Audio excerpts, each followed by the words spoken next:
اعوذ باللہ من الشیطان الرجیم بسم اللہ الرحمن الرحیم۔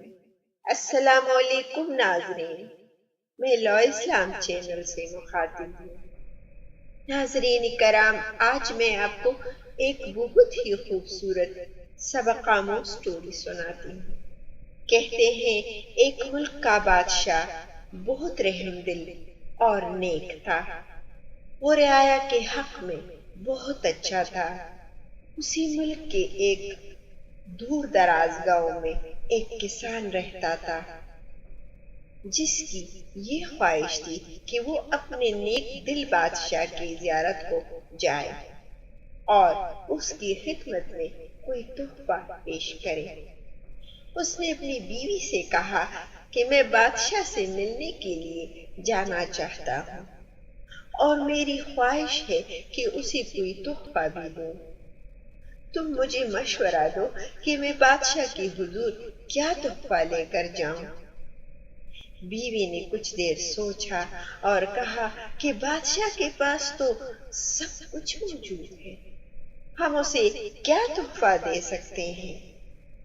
ہاں، ہمارے گھر کے پاس بہنے والے چشمے کا پانی بہت میٹھا اور ٹھنڈا ہے اور مجھے یقین ہے کہ ایسا پانی پورے ملک میں کہیں بھی نہیں ہوگا، حتیٰ کہ بادشاہ کے پاس بھی نہیں ہوگا۔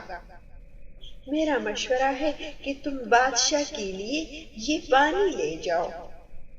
کسان کو یہ تجویز بہت پسند آئی اور اس نے اپنے چشمے سے پانی کے 2 گڑھے بھرے اور اپنے گدھے پر لاد کر بادشاہ سے ملاقات کے لیے روانہ ہو گیا۔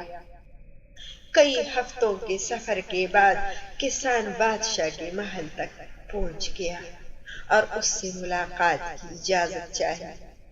اجازت ملنے پر بادشاہ کو تحفہ پیش کیا اور اسے بتایا کہ یہ میرے گاؤں کے چشمے کا پانی ہے اور ایسا میٹھا اور ٹھنڈا پانی آپ کو پورے ملک میں کہیں بھی نہیں ملے گا۔ بادشاہ کے اشارے پر وزیر نے گڑھے کا ڈھکن اٹھایا تو کئی ہفتوں کے سفر کی وجہ سے پانی میں بدبو پیدا ہو گئی تھی۔ وزیر نے بادشاہ کی طرف دیکھا تو بادشاہ نے اسے خاموش رہنے کا اشارہ کیا اور بآواز بلند کہا کہ ہم اس تحفے سے بہت خوش ہوئے اور خزانچی کو حکم دیا اس کسان کے گڑھوں کو سونے سے بھر دو۔ کسان بہت خوش ہوا۔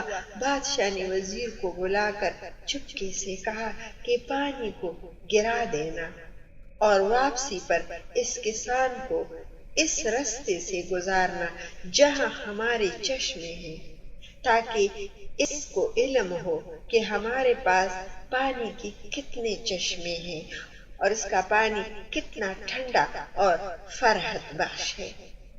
چنانچہ جب کسان کو انعامات دینے کے بعد ان چشموں کے پاس سے گزارا گیا تو وہ سمجھ گیا کہ اس کا تحفہ کتنا حقیر تھا، لیکن بادشاہ نے اس کے حقیر تحفے کو بھی قبول کر کے اسے انعام سے نوازا۔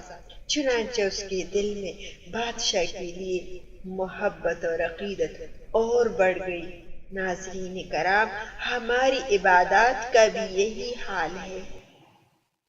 ہم جو ٹوٹی پھوٹی عبادت کرتے ہیں تو اسے بہت اچھی سمجھتے ہیں اور اپنے مالک کی حضور پیش کرتے ہیں۔ ان عبادات کی حقیقت معلوم ہونے کے باوجود وہ مالک الملک نہ صرف ہماری ان عبادات کو قبول کرتا ہے بلکہ انعام کے طور پر بیش بہا نعمتوں سے بھی نوازتا ہے۔ حالانکہ اللہ کو ہماری عبادتوں کی ضرورت نہیں ہے۔ خالق کائنات کی عبادت کے لیے تو لاکھوں کروڑوں فرشتے ہی کافی ہیں۔ ذرا سوچئے، اگر ہم ان ٹوٹی پھوٹی عبادتوں کو پیش کر کے ان کی نعمتیں حاصل کرنے والے بھی نہ رہے تو پھر دنیا میں ہمارے جیسا بد نصیب بھی کوئی نہ ہوگا۔ کس قدر دلچسپ اور انوکھی بات ہے کہ عطا کرنے والی ذات تو ہر وقت دینے کے لیے تیار ہے، لیکن ہمارے پاس ہی لینے کے لیے وقت نہیں ہے۔ کاش کہ ہمیں اس بات کی سمجھ آ جائے، ورنہ جب جانے کے بعد سمجھ آئے گی تو بہت دیر ہو چکی ہوگی۔ ہمیں ابھی سے تیاری کرنی چاہیے۔ اللہ تعالی ہم سب مسلمانوں کو ہدایت دے کہ نبی پاک کے نقش قدم پر چلے، سنتوں کو اپنائیں۔ آمین۔ میں امید کرتی ہوں کہ آپ کو یہ سٹوری پسند آئی ہوگی۔ آپ اپنا بہت سارا خیال رکھیے گا، اپنی دعاؤں میں مجھے بھی یاد رکھیے گا، اور چینل کو لائک اور سبسکرائب کرنا نہ بھولیے گا۔ بامان خدا۔